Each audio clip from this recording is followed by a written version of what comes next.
Be authentic, be courageous, and be bold. Be brave enough to be yourself and go after the things that bring you joy. Let your light shine. Chase after your dreams and have the courage to follow your passions. Because together, we can accomplish anything.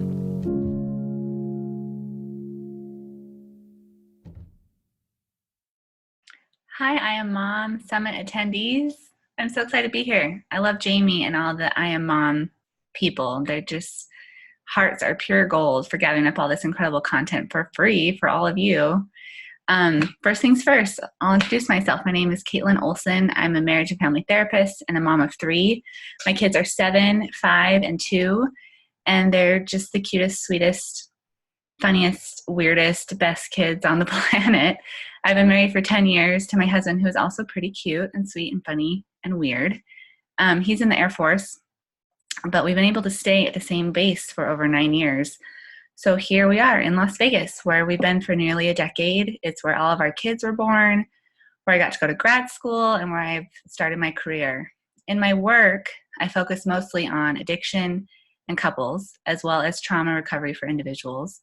I love, love, love my job, and I love to spread the good word about everything mental health. I'm excited to be back at I Am Mom this year speaking about therapy. Is there anything better than therapy? I know, but hear me out. I'm confident by the time you finish the session, you'll not only feel informed about therapy, but also very enthusiastic about it. So let's get started. What is therapy really like from both sides of the couch? Now, I say both sides because any good therapist is also a client. At some point, doing this work activates the therapist's own stuff because, we're humans. We have stuff. And if we don't directly address our own trauma or loss or mental illness, we really cannot address those of our clients. We can only guide clients as far as we've actually gone ourselves. And of course, there's kind of the more obvious reason why it makes sense to be a client as a therapist.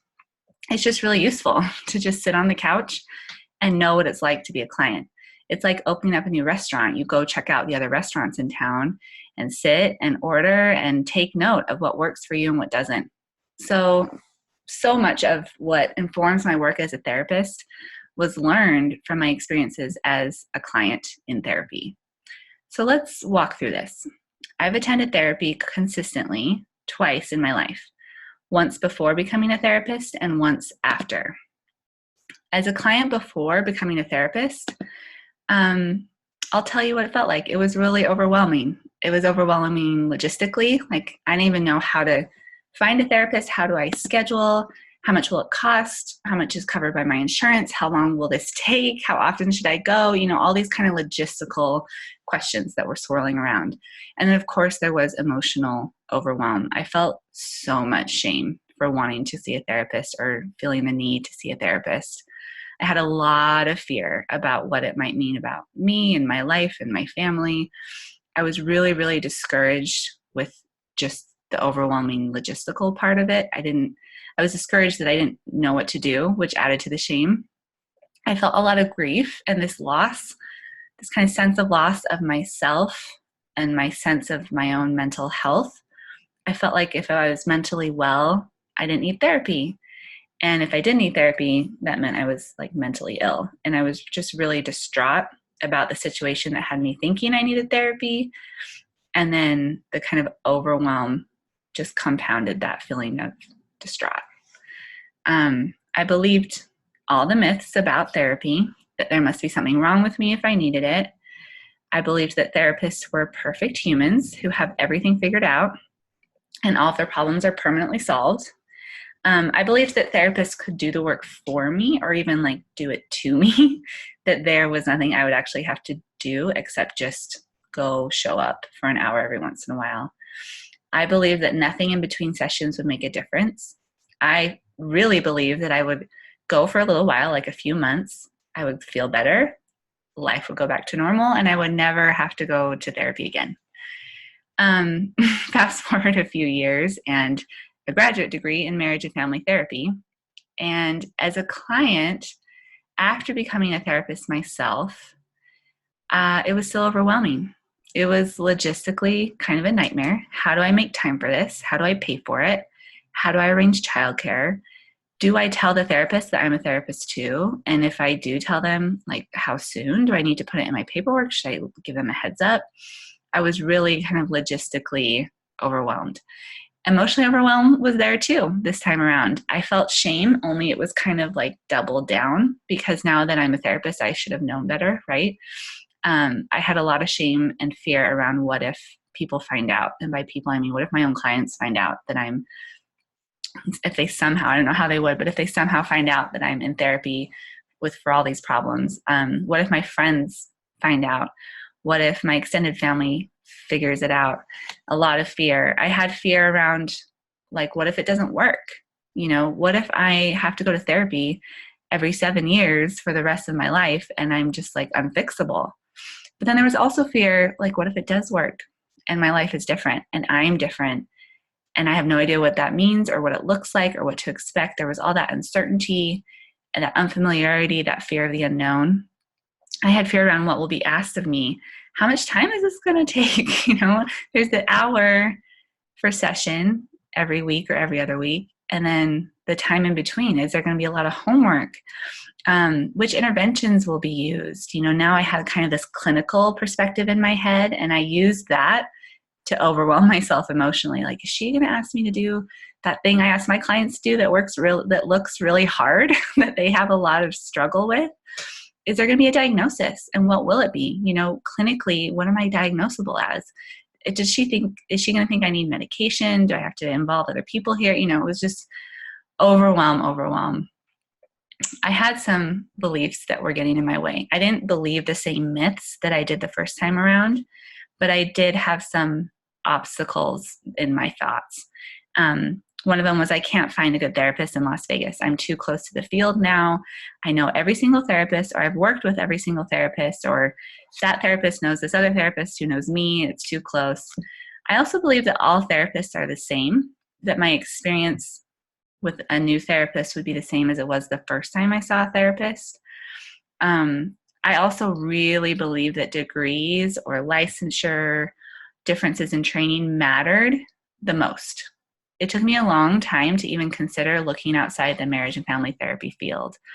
And once I did, finally, I found a great clinical social worker who ended up being the therapist who helped me the most. But I thought that MFT degree was what would make or break the situation. So, long story short, beginning the therapy process is overwhelming. It can be an overwhelming endeavor no matter what stage of life, no matter what your own job is. For me, it was hard when I was 23, and it was hard when I was 30. The reasons were different, they kind of manifested differently, and it was easier the second time around, and yet it was still just hard both times. There was overwhelm, and I had beliefs that got in the way both times. I say all that to say this. If you have any inkling, like any bit of curiosity about therapy, please just go. Just try it out. It might take a couple $100 and a couple texts and a couple schedule shifts and, a little extra gas. But odds are therapy will help you in one way or another. Maybe you try it. It's not a good fit. It doesn't offer you what you need. And you move on, knowing now what you could never have known if you didn't actually try. Back when you had the curiosity and that unanswered question, is therapy right for me? You never would have known unless you tried. Now, on the other end of the spectrum, you try therapy and you develop a really strong, healthy bond with a fantastic therapist who teaches you so much about mental health and view of self and view of others and view of the world, and gives you all these great resources that you benefit from. But then most importantly, this therapist offers you a space for self-discovery, reflection, and transformative emotional experiences. Doesn't that sound kind of amazing? Like, what if that actually happens for you? I mean, it happened for me, and I'm not special, I'm not unique. I'm a human just like you are. I took a risk, and believe me, it felt risky. I mean, stepping into that process both times took a ton of courage. I just took a risk, and it paid off. How will you know if therapy works for you or not if you don't try it. It seems like one of the biggest obstacles to starting therapy is the mystery surrounding it. The taboos that surround mental illness just bleed over into the therapy realm, making it really hard for a lot of people, most people maybe, to even admit curiosity about therapy or seeing a therapist, let alone actually go into detail about what it's like and how it actually works. Demystifying this process is one of the main reasons I spend like too much time on Instagram at Caitlin Olsen MFT, and why I started my website, beehiving.com. And this demystification is the reason why I'm here right now recording a session for I Am Mom Summit. The demystification of therapy matters. So here's what you can expect from the beginning. Finding a therapist. Once you move from like just thinking about therapy to getting serious about actually starting, you will probably do what we all do when we don't know what to do. You will Google.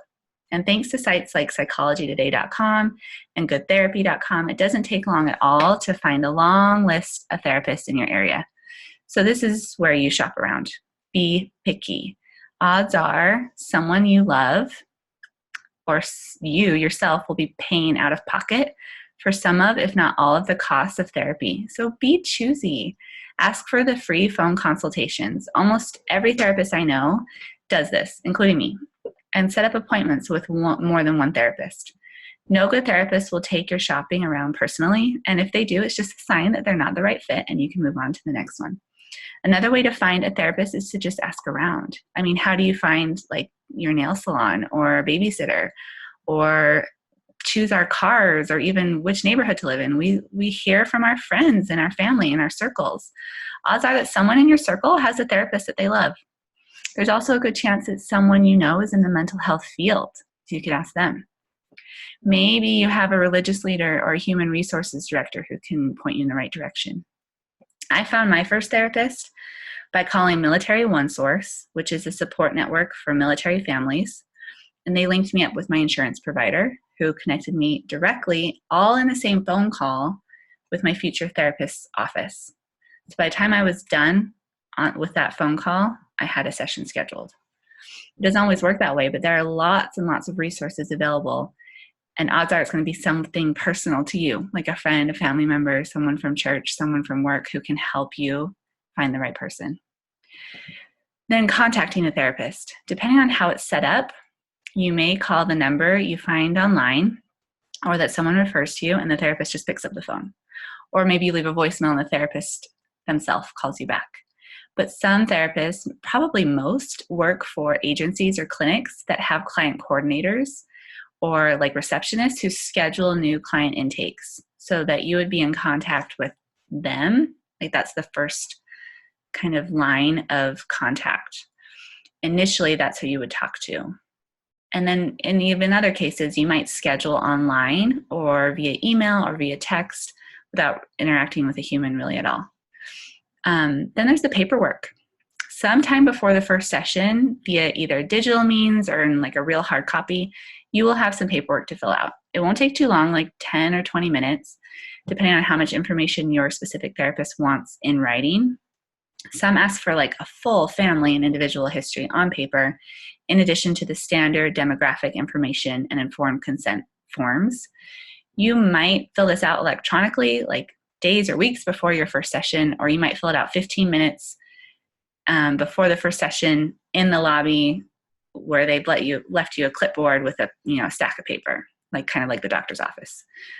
At that first session, I want you to think of this like an interview. Maybe the most emotional interview of your life, where you cry the whole time, but it's still an interview. You are hiring this person. They work for you. And even though they are assessing you because it's their job, you also need to assess them. Your role at this point is to choose the right person, someone who helps create a safe, confidential, emotionally secure place for you to explore your internal world and create new healing experiences. It's normal for a really great first session to feel kind of anything. You might feel relieved, scared, overwhelmed, disappointed, surprised, reassured, comforted, hopeless, hopeful, Maybe it was harder than you thought. Maybe it was easier than you thought. It really could be anything. What really matters is if you feel heard, valued, and important to your therapist. And then there are subsequent sessions. So once you're confident you're in the right place, you've chosen a good therapist, you will likely schedule yourself for a regular session, like every week, every other week. Depending on the severity of your situation and your specific needs, you might want to go more frequently. Like sometimes people start twice a week. You and your therapist will decide together early on how often to meet. There might be obstacles here with scheduling and your availability and the therapist's availability and all of that, but you'll find something that will work. You and your therapist will work together at the beginning, and really your role is almost just to show up at the beginning. At first, that's usually kind of enough. At some point, though, just showing up doesn't cut it, and it becomes kind of necessary to integrate your work in session to your life outside session. This is where homework comes in. Now, therapists really differ. They're all over the spectrum when it comes to homework. Some just never ever use it and they don't assign anything and they just show up and they're present and they're with their client for that hour, and there's not that homework kind of keeping the continuity in between sessions. And some have very, very structured homework assignments that all of their clients do no matter what's going on. But homework can be anything from reading a book or listening to a podcast to a daily meditation practice or like weekly or biweekly journaling. It could be attending a group or taking a class or writing out your traumas or drawing out your traumas or telling somebody about your traumas or having a different kind of difficult conversation or new conversation. Part of the function of therapy, no matter what homework is to offer accountability. Somewhere, you'll be asked if you did what you said you were going to do without the relationship being threatened if you didn't follow through on what you said you were going to do. Real effective therapy is about facilitating an overall shift in your life, not just going somewhere to cry or vent for an hour every once in a while. You can expect your therapist to take notes. Some take a lot, some hardly take any. You can expect your therapist to ask about your opinion on how therapy is going. Something like, hey, how does this feel? Are you getting what you need when you come here? You can expect your therapist to sometimes, maybe, email or call outside session to check in with you or follow up on something. You can expect your therapist to share some sort of contact information with you. I always give my new clients my cell number that they can call or text and my email. Now, I do that now. I didn't do that early in my career, but I do it now because I have good boundaries and I don't respond to my work calls or texts outside certain hours or on the weekends. I also only check my email for work when I'm actually ready to deal with my email from work. Some therapists maybe don't have those kind of boundaries or don't want to be accessible in that way, and there's nothing wrong with that, so they just don't share that information. You can expect your therapist to maybe say, I don't know, that they'll see you next week, but they forgot that they're not actually going to see you next week because they're out of town. You can expect your therapist to make some mistakes. You can expect your therapist to maybe put their foot in their mouth and apologize or need to be called out on it. You can expect to have to call your therapist out on things sometimes, like, hey, this isn't working, or what you said last time really offended me, or you forgot this really important part of my life that I shared with you and it's really hurt me that you forgot. You can expect to do that. That's part of your role in therapy. You can also expect to have some pretty major differences between you and your therapist. Like maybe your therapist is Republican and you're a Democrat. Maybe your therapist is vegan and you are like a dairy farmer. Maybe she's religious and you're not. Maybe your therapist is a career woman and you're a stay-at-home mom. None of this really matters. It really doesn't. You're not trying to be friends here. You're trying to build some emotional safety, and that is different under the confines and the structure of therapy. What really matters, what is one of the most helpful and healing aspects of therapy, is your ability to bond with this therapist despite or even maybe because of these superficial differences. Does your therapist follow through? Does your therapist apologize when things go awry or there's a scheduling snafu? Do you feel heard, safe, validated, secure in therapy? And this is a big question. Would you recommend your therapist to your best friend, to your own sister, or maybe to your own child?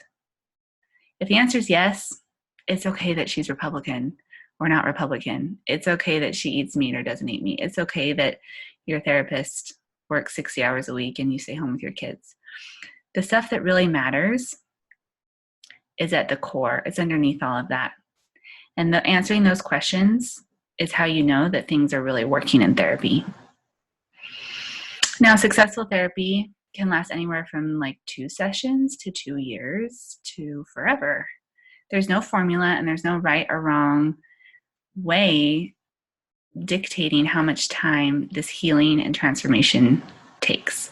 Just like your interest in therapy may have started with that kind of period of curiosity, so will your life post-therapy. You'll probably find yourself wondering, like, what am I going to say in session? There's nothing really to talk about. Nothing happened this week. Or I really don't feel like I need to go. You know, it would work better for me in every way if I just skipped this week and went in 2 weeks instead. You might be wondering if there's anything else you can get out of therapy. Maybe you're looking back at your initial goals and realizing, gosh, I've met all of those goals. You'll likely bring this up with your therapist, who is likely tracking that progress and will be unsurprised to gauge your readiness for the end of therapy. In the best cases, this is a mutual understanding and the final session is explicitly identified. Goodbyes are said and there's a sense of closure. Often though, clients simply cancel the sessions and kind of flake out and fade away, and there's no formal termination of treatment, and really either way is okay.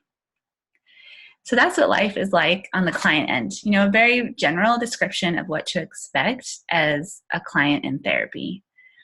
Now, on the flip side, here's how I experience therapy. It's what life is like for me, you know, in the therapist seat. So that initial contact, again, depending on how it's set up, it can really differ widely. In my career, when I first started seeing clients as a student therapist, all the inquiries went to the receptionists who passed the cases along to our supervisors, who then divvied up the cases to us students. I didn't speak to the client until our first session, and I had no say in which cases I was assigned. I also had zero effect on the marketing or referral system, so no influence on who sought out the clinic's services. My off-site internship was in private practice, which I parlayed into my first job after graduation. Private practice for me at that stage as a new graduate meant that I did literally everything in the business, including taking initial phone calls and fielding inquiry emails from potential new clients. So most of these came from my profile on Psychology Today, and the rest came from referrals from either other therapists or my own clients. But because I was so new in the field, my rates were like very, very low.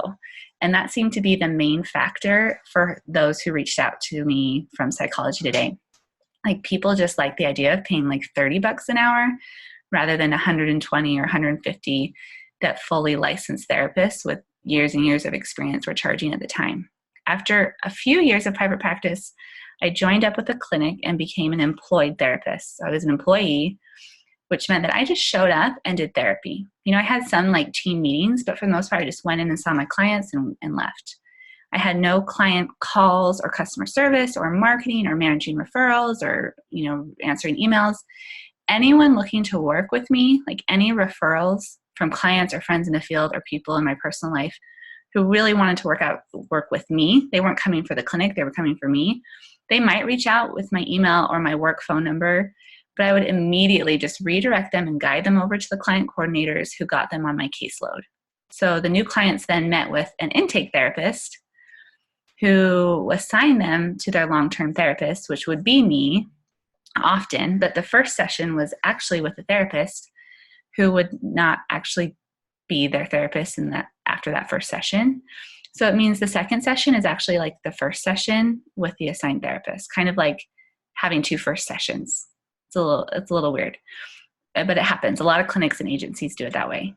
When I left the clinic and I went back to private practice, I hired the client coordinators I'd worked with the most to contract with me and handle all my client contact, scheduling and billing and everything. So even though I'm now back in private practice, someone else is fielding inquiry phone calls, answering those initial questions about scheduling and pricing and billing and paperwork and all of it. And so, like, if you were to try to schedule a session with me as a new client, you would either call my Psychology Today number, which goes directly to my assistant, or you would call my work line, or maybe send me an email, or maybe even you got my personal cell number from like a friend of a friend.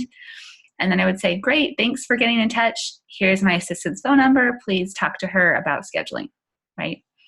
And then paperwork. So every client is required by the state of Nevada to fill out an informed consent. This is standard for all therapy practices. And then other paperwork that I ask my clients to complete include basic demographics, name, age, birth date, information, that kind of thing. Billing information so they can pay for the services. Practice policies. This outlines like cancellation policies, kind of the boundaries around contact. And then, of course, there's a form for privacy and confidentiality practices. Sometimes further along in treatment, I will use assessments to help me better understand a client. So I might email them a link, say, hey, will you fill this out? And we'll discuss it together. But these are all done electronically, and all of those initial forms are filled out before the first session. And then in that first session, I make sure there aren't any lingering questions about paperwork or any of those logistics. I make sure they're clear that my assistant handles scheduling and billing, and I handle everything else in terms of what happens in therapy. I always highlight confidentiality and make sure clients are just physically comfortable in the room. Like I might adjust the temperature or adjust the lighting or open or close the blinds. And then I just move right into my primary goal, joining. So joining is a therapy word for creating a bond. My job is to provide some clarity and structure from the very beginning. There's the structure of therapy, like the literal four walls of the office, but there's also all those rules and the regulations and the ethics that I adhere to, which help create a container for all this emotional work, as well as a container for the client's confidentiality. Things really don't leave that room. Within this structure, I do everything I can to listen well, to be attentive, to communicate my my appreciation and kind of healing hopefulness for this new client with my body language, with my energy, all of that. And just really generally kind of hold emotional space for this new person. My goal is for every client to leave their first session feeling heard, period. If they ask for lots of input from me, I'll offer it. If they need to talk it all out and just kind of dump things out in the room, I'm there for that too. If they're ready for lots of homework and guidance, I'll point them in the right direction and give them some things to do. If they're curious about a specific type of treatment, then I'll review it and kind of go over the research and the clinical perspective on it. I make a lot of room for clients in that first session to get a feel for the process and to feel some ownership over the process. We often talk about what brings them to therapy, like kind of the situation, the trauma, the trouble, whatever's going on. And then we'll talk about what goals they have. Another way to think about that is how they know that therapy will have worked. In the future, how will they know that therapy is over? So I have very clear, yet very wide boundaries for what needs to happen in that first session. So what's clear is that I don't negotiate my rate. That's a done deal by the time they get there. We always end on time. So that's part of the container, is you get every single minute that's yours and nothing more, nothing less. And then I predict as much as the clients kind of need me to predict. Some people really like having an outline, kind of beginning, middle, and end of therapy. What can I expect? What is this going to feel like? Some can barely stand the idea of coming more than once. So we just kind of stay with that. I'll read my client the best I can, and I'll offer them what I think will be most useful and take their feedback after I make that offering. And that feedback can be verbal, body language, other cues. And then I'll kind of adjust as necessary and try to really meet them where they are.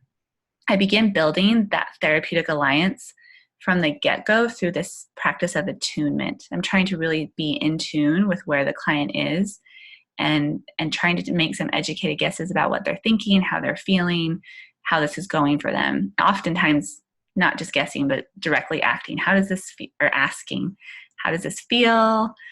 How does this work? I'm having trouble reading you. Is this making sense for you? Does that sound okay? I just want that client to feel heard, because that's really the ultimate goal of that first session. Subsequent sessions, Of course, the course of treatment and the body of therapy really differs client to client and sometimes even session to session.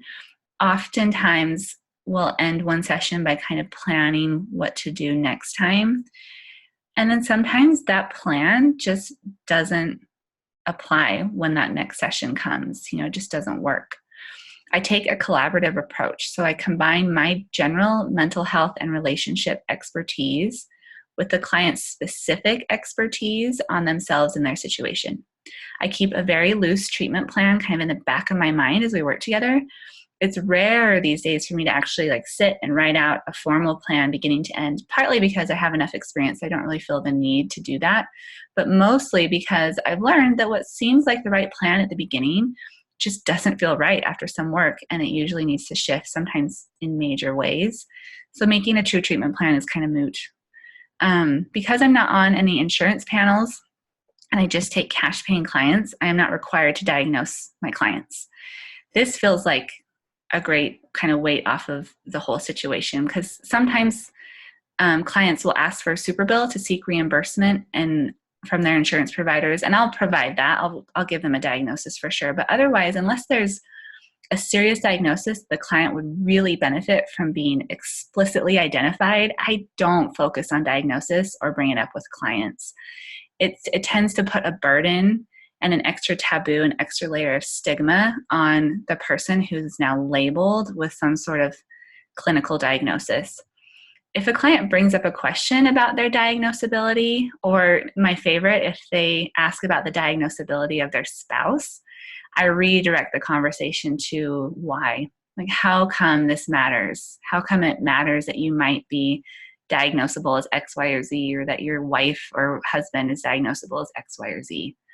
What does it mean to you? We work on the emotional and cognitive part of the question rather than trying to go through the diagnostic and statistical manual and all the criteria for different diagnoses. That seems like a waste of the valuable time in therapy.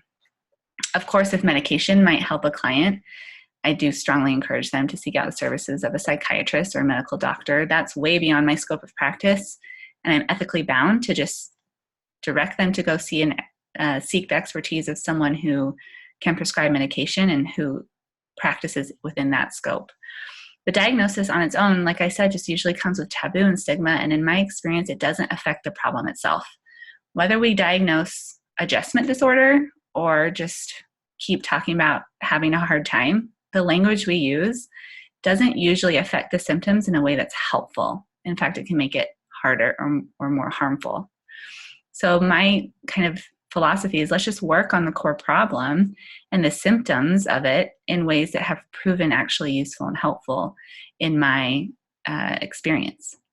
What this actually looks like through the course of therapy is homework assignments, corrective emotional and cognitive experiences in session. So really living through an experience that's different than what you've felt before.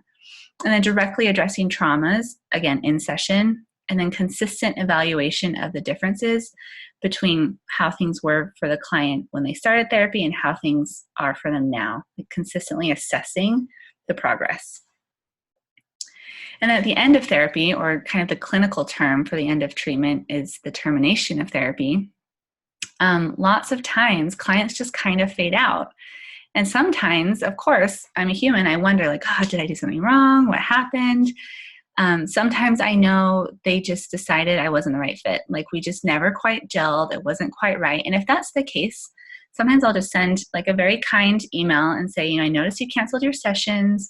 I hope everything is okay with you. I wonder if maybe we weren't the best fit and if this list of referrals could be useful to you. And sometimes they'll reply and be actually, yeah, thanks. I'm going to give those people a call. Or, I just decided I don't need therapy. And oftentimes I just don't ever hear back from them. But to kind of feel like I offered everything I could, I will give them that referral list if I feel like it was more a person-to-person fit issue and not a therapy issue.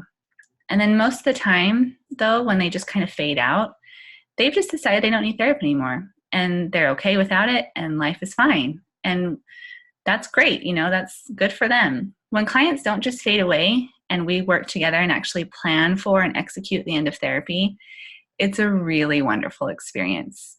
It's just really rewarding and really fun to talk about the client's future without therapy. I tend to address dual relationships, which means that we talk about whether or not we're going to stay in touch and how, and if we're moving into any sort of friendship or not. Of course, there are some clients that I feel like closer to than others, clients that in my personal life might have been my friends if we'd met under different circumstances. It's rare for me to carry over a relationship from kind of therapist client to friend friend, but it has happened. And the important piece of that is recognizing that once we're friends, we cannot go back to therapist client. For the most part, the end of therapy is the end of the relationship. And I feel a lot of pride and confidence in clients when they purposefully end therapy from a place of strength and healing. It's just really fun for me. It's the best part of this work. I always make it clear that my door is open should anything come up, but it's really rare for me to hear much from clients after that termination process. I do, of course, miss them and think of them occasionally. And if I ever run into any of them, it's like just a treat. It's so fun. And I'm always just like wishing them well and sending out healthy vibes and kind of loving energy out into the universe for them. So that's it. That's therapy from both sides of the couch. I hope it's clear how much I love my job and the people I get to work with. It really is one of the greatest privileges of my life to be let into people's lives, and such an honor to witness their growth and their healing and challenging themselves. It's just really cool. Odds are the therapist that you end up with, if you do decide to seek out treatment, this therapist will feel the exact same way. Every therapist is different, and not every therapist does things exactly the way I do, but all the good therapists love their job and the people they work with. If you'd like to get in touch with me, you can find me on Instagram, like I said, at Caitlin Olsen MFT. I'm there kind of a lot. I also have my website where I post all sorts of things about therapy, and I give a lot of behind the scenes of treatment. My website is behiving.com. It's BEHIVING.com. And then this week on Instagram, I'm posting all about money and why therapy costs as much as it does. That's in my stories on Instagram. So go check it out if that's interesting to you. Of course, there's so much more to talk about. I kind of nerd out on all this therapy and mental health stuff.